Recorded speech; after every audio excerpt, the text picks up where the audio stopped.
اور میں نے آج زحمت دی ہے ڈاکٹر مالک بلوچ کو، وزیر بلوچستان رہے اور ان کے دور میں بڑی حد تک پرسکون رہا، نیگوشیشن بھی انہوں نے کیے۔ حال ہی میں ڈاکٹر صاحب ایک وفد کے ساتھ چائنا بھی گئے ہیں، اس حوالے سے بھی بات کروں گا، مگر ایک بریک کے بعد ہمارے ساتھ رہیے گا۔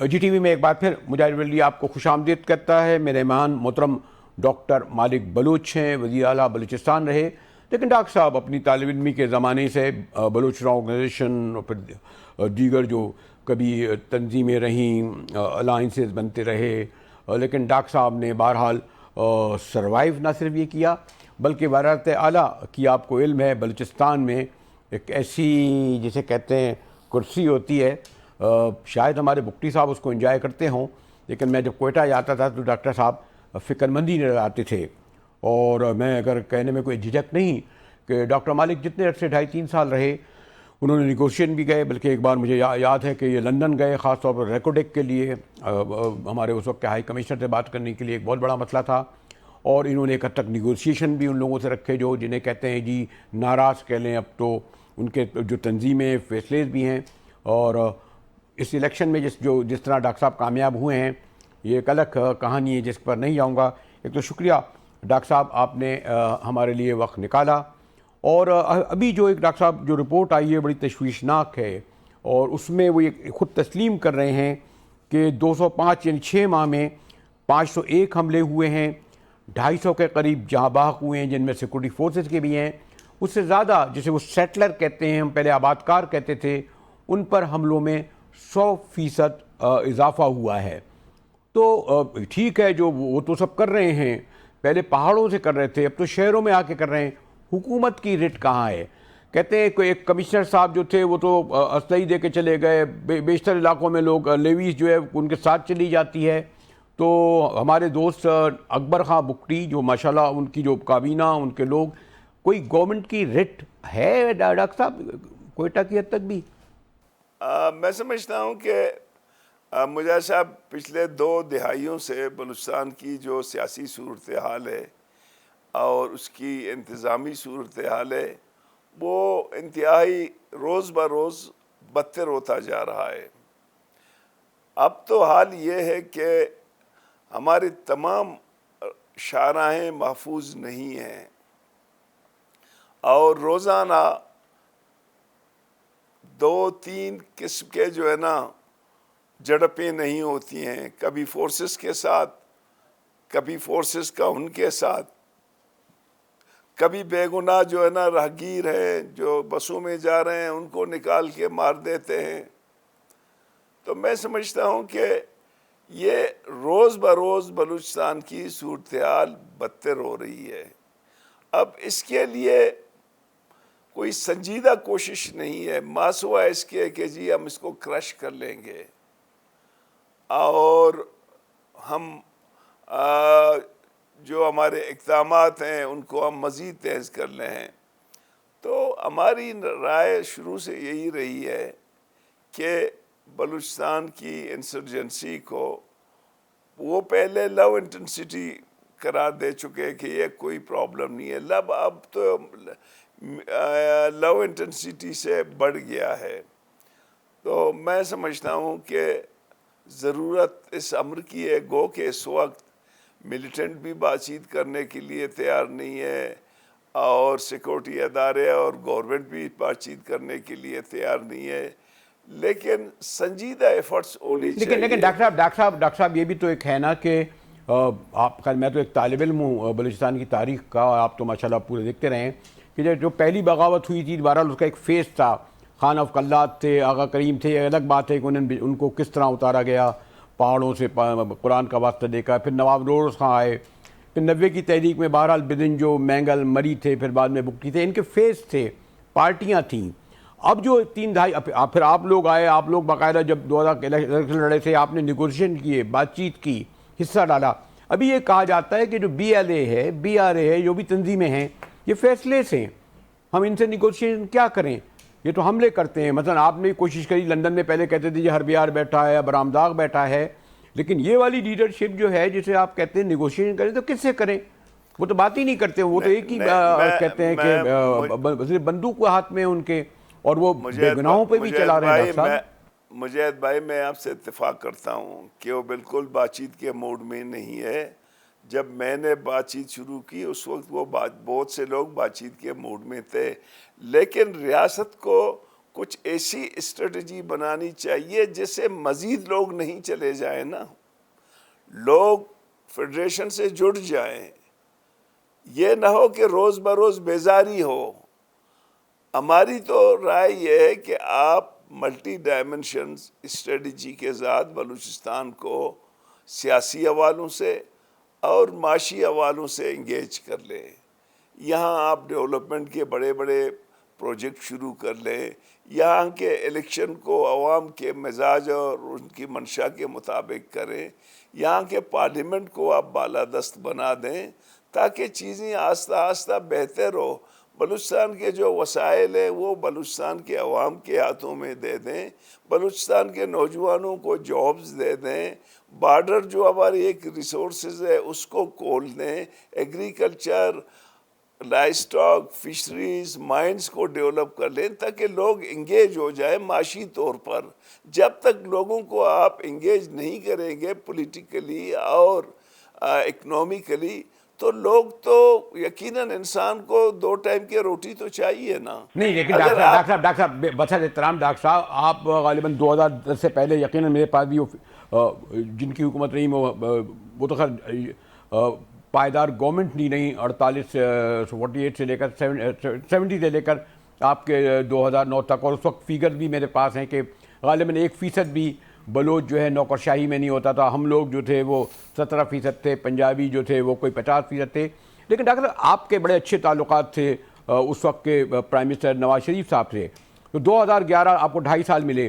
آخر میں آپ وقت جس طرح ختم ہوا، کیوں نہیں لا سکے بیوکریسی میں لوگوں کو؟ کیوں ملازمت نہیں دے سکے آپ؟ ماشاءاللہ اس وقت وسائل بھی آپ کو دیے جا رہے تھے، 18ویں ترمیم بھی آپ کے پاس آ چکی تھی، پروونسز کو ایجوکیشن اور ہیلتھ میں دیا گیا. کہا آپ کے لوگوں نے، خیر وہ تو خیر بات مفروضہ ہے کہ جی سردار نہیں کرنے دیتے تھے، سردار کھا گئے، لیکن آپ لوگوں کے دور میں بعد جو وسائل تھے تو وہ کیوں نہیں کر سکے جن چیز سے آپ کہہ رہے ہیں، جو محرومی کی بات کر رہے ہیں؟ میں آپ سے ایک پہلے تھوڑا سا آگے جاؤں گا. جو آپ نے کویسچن کی، 70s کی جو انسرجنسی تھی اس کی نوعیت مختلف تھی. 62 کی انسرجنسی کی جو نوعیت تھی وہ مختلف تھی. 58 کی اور 48 کی مختلف تھی. اس وقت ہمارے قائدین تھے، حیدرآباد جیل میں بیٹھے ہوئے تھے، سردار عطاء اللہ تھا، نواب خیر بخش تھا، میر جو تھا، ولی خان تھا. وہ لڑنا بھی جانتے تھے، صلاح کرنا بھی جانتے تھے. اب یہ قیادت ٹوٹل نوجوانوں کے ہاتھوں میں آ گیا ہے اور وہ نوجوان یہاں پہ موجود نہیں ہیں. آئی ایگری ود یو کہ آپ کس سے بات کریں، میں آپ سے بالکل اتفاق کرتا ہوں، لیکن میری نقطہ نظر یہ ہے کہ آپ کو اقدامات کرنے کی ضرورت ہے. ہم نے بھی میاں صاحب کو کہا تھا کہ جو آپ لوگ یہ 50 ارب روپے federal P S D P کی دیتے ہیں، اس سے بلوچستان اٹپار نہیں ہوگا. آپ کم از کم 5-10 سال تک 250 سے 300 ارب روپے بلوچستان کے ڈیمز پہ، اس کے انفراسٹرکچر پہ، جس میں روڈز ہیں، اس میں انرجی سیکٹر پہ، ان پہ خرچ کریں، اور تاکہ لوگوں کے لیے جاب اپرچونٹی بڑھے، انڈسٹریلائزیشن پہ جائیں تاکہ لوگ ریاست کے ساتھ جڑ جائیں. وہ ہم نہیں کر سکے. 18ویں ترمیم تو ملی، لیکن 18ویں ترمیم کے ساتھ ریکوڈک میں کیا ہوا، سندک میں کیا ہوا، پی پی ایل میں کیا ہوا؟ تو یہ دیکھو، جب بھی کمزور حکومتیں آ جاتی ہیں بلوچستان میں، وہ ان سے فائدہ اٹھا کے ان سے ایگریمنٹ کرواتے ہیں جو بلوچستان کے مفاد میں نہیں ہوتے ہیں. میں آپ کو یہی میرے دور میں بھی کوشش کی ریکارڈنگ کی, میں نے سائن نہیں کی. سندک کی کوشش کی, میں نے سائن نہیں کی. پی پی ایل کی جو ہی میں نکل گیا یہ تمام ایگریمنٹ سائن ہو گئے. تو دیکھیں نا, یہ وہ ایگریمنٹس ہیں جن سے بلوچستان کی بنیادی جو وسائل ہیں وہ ہل گئے ہیں. میں آج بھی سمجھتا ہوں کہ وفاقی حکومت کو 2-3 ایشوز ہیں. یہ جبری جو گمشدگیاں ہیں ان کے مسئلے کو حل کریں, اور ایک ایسی ماحول پیدا کریں جس سے لوگوں کو جو ہے نا اٹھانا بند ہو, بلوٹریٹڈ باڈی بند ہو. یہ شاہراہوں کو تحفظ دے دیں تاکہ غریب لوگ جو ہے نا وہاں نہیں مارے جائیں. تو اب میں سمجھتا ہوں کہ چاہے آپ پشتون علاقہ لے لیں, بلوچ علاقہ لے لیں, کوئی شاہراہ جو ہے نا محفوظ نہیں ہے. اور جو آ کے 2-3 گھنٹے تک شاہراہوں میں رہتے ہیں اور وہ اپنی مرضی سے پھر چلے جاتے ہیں. اچھا ڈاکٹر صاحب, ایک اہم, آپ کو علم ہے کہ ذرا وقت کا بھی مسئلہ ہوتا ہے, جو ایک بہت اہم حساس معاملہ ہے. یہ کہا گیا تھا کہ جناب جو سپیک ہے وہ گیم چینجر ثابت ہوگا. اول تو اس کے بارے میں آج تک یہ طے نہیں ہوا کہ وہ $60 ارب تھے, بعد میں پتہ چلا کہ $50 ارب ہیں, پھر ہم نے پڑھا چینیوں تھے وہ $42 ارب ہیں. مین ان کا گوادر تھا, چلیں آپ نے بندرگاہ بھی سب کچھ بنا دی.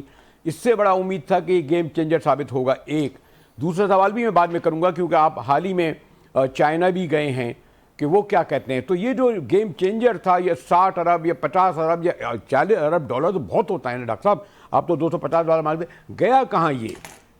دیکھیں, جو وہ کہتے ہیں, ہمیں جو کہتے ہیں کہ $57 ارب جو تھا وہ اس میں سے میجارٹی لون تھے. اس لون کو ہم نے انفراسٹرکچر پہ لگا دیا. زیادہ تر انفراسٹرکچر وہ پنجاب اور سندھ کے موٹر وے ہیں, اور اس کے ساتھ ساتھ وہاں پہ انرجی سیکٹر ہے, اور وہاں پہ زیادہ لگے. ہمارے ہاں جو گوادر میں ہے اس وقت 2-3 کام ہوئے ہیں. ایک گرانٹ کی شکل میں وہ کہتے ہیں گوادر ایئرپورٹ بنا ہے, ایک ہاسپٹل بنا ہے. باقی پورٹ کے اندر جو کنسٹرکشن ہوئے ہیں انہیں ہمیں پتہ نہیں ہے کہ وہاں پہ لیکن کیا ایئرپورٹ پہ ہے. بھی تو کوئی جہاز نہیں اترا نا, چین کا جہاز اترا نا, جہاں سے اڑا. $43 کروڑ کا ہے سنا ہے, اب تو 6 مہینے ہو گئے, وہ بھی تو بے عمل.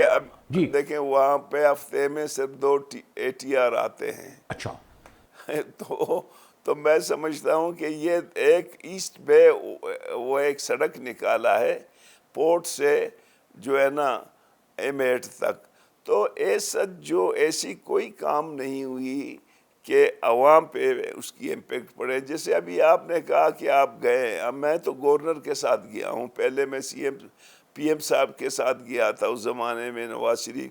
ہماری ان سے یہی تھا کہ آپ جو انویسٹمنٹ کر رہے ہیں وہ آپ مہربانی کر کے فرض کریں بلوچستان کے اس وقت 5000 کے قریب جو ہے نا اسٹوڈنٹ وہاں پہ پڑھ رہے ہیں, 5000, تو وہاں بلوچستان کے نہ ہونے کے برابر ہے. بلوچستان کے لڑکوں کو وہاں اپرچونٹی دے دیں, ٹیکنالوجی سکھائیں, یا یہاں پہ جو ایک ٹیکنیکل اسکول ان لوگوں نے کھولا ہے, کالج, اس کو جو ہے نا اپ گریڈ کر کے آپ یہاں پہ چائنیز انسٹرکٹر کو لائیں تاکہ لوگوں کو جو ہے نا آپ وہاں پہ ٹیکنیکلی ایجوکیٹ کریں.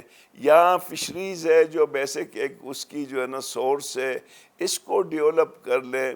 جو ایگریکلچر ہے ان کو ڈیولپ کر لیں. تو جب بھی ہم کہتے ہیں وہ فیز 2 میں ہے, فیز 3 میں ہے.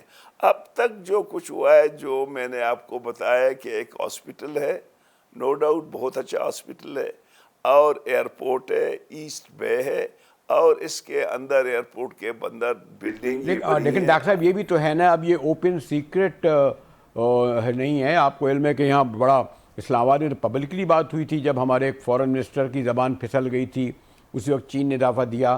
مثلا وہ اس پہ بھی تو بات کریں گے کہ جہاں ہم لگا رہے ہیں, جب ہمارے وہاں شہری محفوظ نہیں ہوں گے, جب ہم جو انویسٹ کر رہے ہیں وہ وہاں مستحق لوگوں تک نہیں پہنچ رہا, اس حوالے بھی تو میں نے سنا ہے کہ ان کے بڑے تحفظات ہیں. میں بہت گارڈڈ لفظ اس لیے کہوں گا کہ چین پاکستان معاملہ ہے, سفارتی معاملہ ہے, ہم محتاط رہتے ہیں نیشنل ایشوز پر, لیکن آپ نے دیکھا کہ وہ جن لوگوں سے گفتگو ہوگی چائنا میں آپ سے, وہ ابھی تک یہ سمجھتے ہیں کہ جو منصوبے ان کے ہیں, جو ان کے ٹارگیٹس ہیں, جو اب تک کرتے رہے ہیں, اس میں ہماری گورنمنٹ کے ساتھ ان کی ایک انڈرسٹینڈنگ ابھی تک ہے.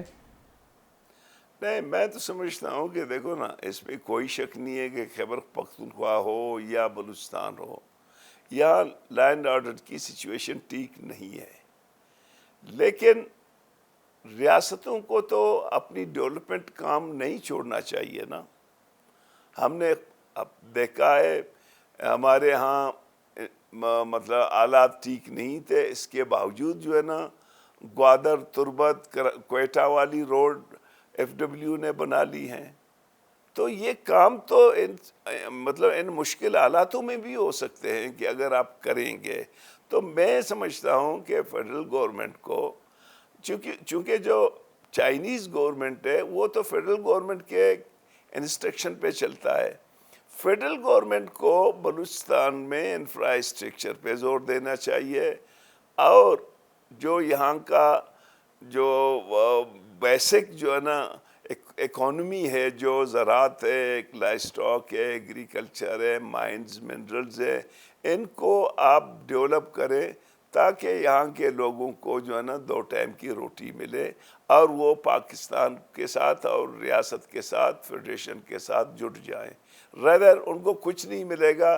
ابھی میں آپ کو آنیسٹلی کہتا ہوں, اتنی کرپشن جو بلوچستان میں ہے مجاہد صاحب کہیں پہ نہیں ہے.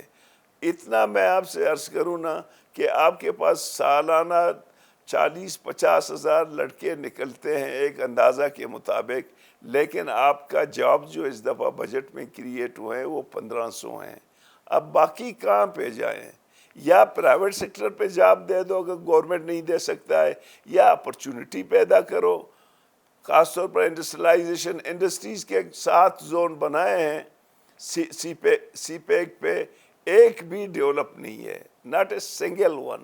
اچھا, 2 ایشوز ہیں کیونکہ میں سمیٹنا چاہ رہا تھا. ایک تو یہ ایشو ہے کہ اس سے پہلے کہ آپ سمجھتے ہیں کہ جو اب تو میرے خیال میں ہاؤس ہولڈ نیم BLA BRA ہر ایک کو پتہ چل گیا, پہلے تو نہیں پتہ تھا کہ کون تھا. کچھ نام بھی آتے ہیں, کچھ زیب کا, انر کا, فنا کا. یعنی یہ کیا کیوں, اور کوئی بھی حکومت ہو وہ عام طور پہ خیر وہ لفظ ختم ہو گیا کہ ماں جیسی ہوتی ہے, لیکن بہرحال فیڈرل گورنمنٹ اور پروونشل گورنمنٹ کیا قطعی طور پر تیار نہیں, یا جو ہمارے ادارے کہ ان کے جو ان سے کسی طرح رابطہ کیا ہے, جو کوئی بہت زیادہ مشکل نہیں ہے حکومتوں ریاستوں کے لیے, کسی تھرڈ کے لیے کے ذریعے کیا جائے, تو ان سے بات چیت آپ کے خیال میں انہوں نے, جی دونوں طرف سے ایک ہی صورتحال ہے کہ دونوں نہیں چاہتے بات چیت؟ دیکھیں, میں سمجھتا ہوں کہ فی الحال تو دونوں نہیں چاہتے ہیں بات چیت, لیکن ریاست کو اپنی انٹرنل بلوچستان پہ اور اپنی ایکسٹرنل پالیسیوں کو ریوزٹ کرنے کی ضرورت ہے. اپنے ہمسائے ممالک کے ساتھ ایک بار پھر نیگوسیشن کی ضرورت ہے, حالات کو بہتر کرنے کی ضرورت ہے, بلوچستان میں ریفارم کی ضرورت ہے, اور جینین ریفارم ہو. اب دیکھیں نا مجاہد صاحب, الیکشن ہوتے ہیں, الیکشن میں جیتا ہے کوئی اور رزلٹ جو ہے نا فارم 47 پہ کسی اور کا نکلتا ہے. سیاسی کارکن اب در بدر ہیں, سارا زندگی وہ لوگ جو ہے نا لگے ہوئے ہیں لوگوں کو جوڑنے میں, آخر میں جب رزلٹ آتا ہے کہتے جی آپ تو ہار گئے.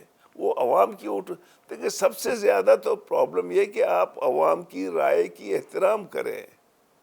جب تک آپ رائے کی احترام نہیں کرتے ہیں, عوام کا جو بھروسہ ہے وہ جمہوریت سے دور ہوتا جائے گا. ارے ڈاکٹر, اگر میں آپ سے کہوں کہ جس طریقے سے جو خود ایڈمٹ بھی کر رہے ہیں بہت سنگین صورتحال ہے, خاص طور پر جو مثلا بہرحال ایک صوبے سے دوسرے لوگوں کا آنا جانا بند ہو جائے, وہیں شاہراہیں ہو جائیں, تو اس کا ایک حل آتا ہے. بہرحال آپ کے نمائندے جو ہیں, میں بھی دیکھتا ہوں آپ بڑی مشکل سے تربت میں سروائیو کر پا رہے ہیں, مکران میں پہلے کرتے تھے, کنونشن بھی ہو رہے ہیں. کیا full flash military operation, governor rule, مطلب کوئی حل تو ہوگا نا ڈاکٹر صاحب، اتنا پرولونگ کیسے کریں گے؟ دیکھیں میں نہ فل فلیج آپریشن کے حق میں ہوں نہ گورنر رول کے حق میں ہوں، میں اسی سسٹم کے اندر ریفارم کے حق میں ہوں۔ آپ ملٹیپل ریفارم میں جائیں، گورنر رول میں کون سا وہ لکھا ہوا ہے؟ یہی اس بائی کو نکالو گے دوسرے بائی کو لاؤ گے نا، یہاں کہاں سے آپ جو ہے نا لوگ لائیں گے؟ میں سمجھتا ہوں کہ اسی سسٹم کے اندر آپ کو ریفارم کرنی چاہیے اور اس ریفارم سے آپ بہتری لا سکتے ہیں۔ کہا یہ جاتا ہے ڈاکٹر صاحب ایک عرصے سے، خیر آپ نے تو میں نے دیکھا تھا کہ جی کوئٹہ پہ حکومت تو اسلام آباد سے ہوتی ہے وہاں بیٹھ کر، اور جو اسلام آباد میں کتنی ہی کوشش کرے، جیسے میں آج بھی اسلام آباد بیٹھا ہوں، میں تو کافی دنوں سے کوئٹہ نہیں آیا، مجھے بھی اب وہ صورتحال نہیں پتہ جو ایک زمانے میں پتہ ہوتی تھی۔ کیا یہ اسلام آباد والوں کی سمجھ میں آتا ہے کہ وہاں سے بیٹھ کر آپ طویل عرصے تک کوئٹہ، اور کوئٹہ نہیں بلوچستان جو آبادی کے اعتبار سے آپ کا 44%، سوری جغرافیہ کے اعتبار سے 44% ہے، اسی طرح رول کر سکیں گے؟ دیکھیں میں آپ سے عرض کروں کہ پاکستان کی جو بڑی پارٹیاں ہیں ان کو پولیٹیکلی ڈیل نہیں کر رہے ہیں۔ میاں صاحب کے پاس گیا، زرداری صاحب کے پاس گئے، ہم نے کہا کہ جی آپ کے انٹروین کریں، بیٹھیں، بلوچستان کے عوام کے آن بورڈ کریں۔ وہ سمجھتے ہیں کہ بلوچستان کے 17 سیٹیں ہیں، یہ 17 سیٹوں میں ہمیں کیا فائدہ، 2 اس کو ملیں گے، 2 اس کو ملیں گے۔ بڑی پارٹیوں کے سامنے ہماری امپورٹنس نہیں ہے، اس لیے امپورٹنس جب نہیں ہے تو اس کو جو ہے نا اس طرح وہ کہتے ہیں کہ جی 44% ہے، سب کچھ ہے، بٹ یہ ہے کہ اس 44% کے لیے آپ کر کیا رہے ہیں؟ بڑی پارٹیوں نے تو جو ہے نا، میں نے تو سب کو کہا ہے کہ جی آپ لوگوں نے عملاً بلوچستان کو چھوڑ دی ہے۔ اچھا ڈاکٹر مالک صاحب جو ہے میں نے کہا کہ ایک ذمہ دار، ایک بیلنسڈ، ایک نیشنلسٹک اور نیشنل ویوز رکھتے ہیں، اور اگر ڈاکٹر صاحب کا یہ کہنا کہ بلوچستان کو چھوڑ دیا ہے، ہمارا کہنے کا مقصد یہ ہے کہ یہ جو اس وقت اسلام آباد میں بیٹھی ہوئی شریف اتحادی حکومت ہے تو انتہائی خطرناک اور سنگین ہے، اور غالباً اب چند لوگ رہ گئے ہیں جن کے ذریعے آپ راستہ کھول سکتے ہیں، جن میں ایک ڈاکٹر عبدالمالک جو وزیر اعلیٰ بھی رہے اور ابھی بھی غالباً بلوچستان کی جو مڈل کلاس کی لیڈرشپ ہے اس کے ساتھ یہاں کے سب سے بڑی پارٹی کے قائد ہیں۔ ہمارے ساتھ رہیے گا، ملیں گے ایک بریک کے بعد، اور ذرا سا اپنی رپورٹر سے بھی معلوم کریں گے کہ خاص طور جو شاہراہوں کی صورتحال ہے وہ کیسی ہے۔ ہمارے ساتھ رہیے گا۔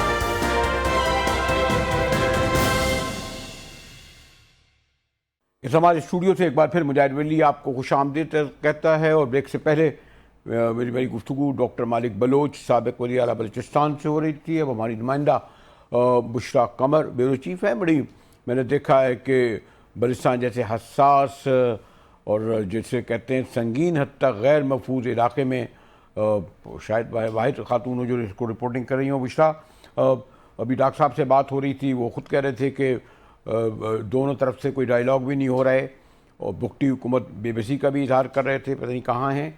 لیکن جو سب سے زیادہ خطرناک بات ہے، آپ کو علم ہے کہ رقبے کے اعتبار سے 44%، 1,34,000 غالباً کا علاقہ ہے، اور ادھر سے بھی جائیں تو پنجاب سے بھی ایک راستہ جاتا ہے، ادھر جو مختلف ہمارے جو بڑے طویل عرصے سے کاروبار ہوتا ہے، پھل فروٹ کا کاروبار ہوتا ہے، کانکنی کے مزدور آتے جاتے ہیں، اور ہر روز، اور خود حکومت نے اعتراف کیا ایک رپورٹ میں کہ 100% جو سیٹلر ہیں ان کے خلاف کارروائی میں اضافہ ہوا ہے۔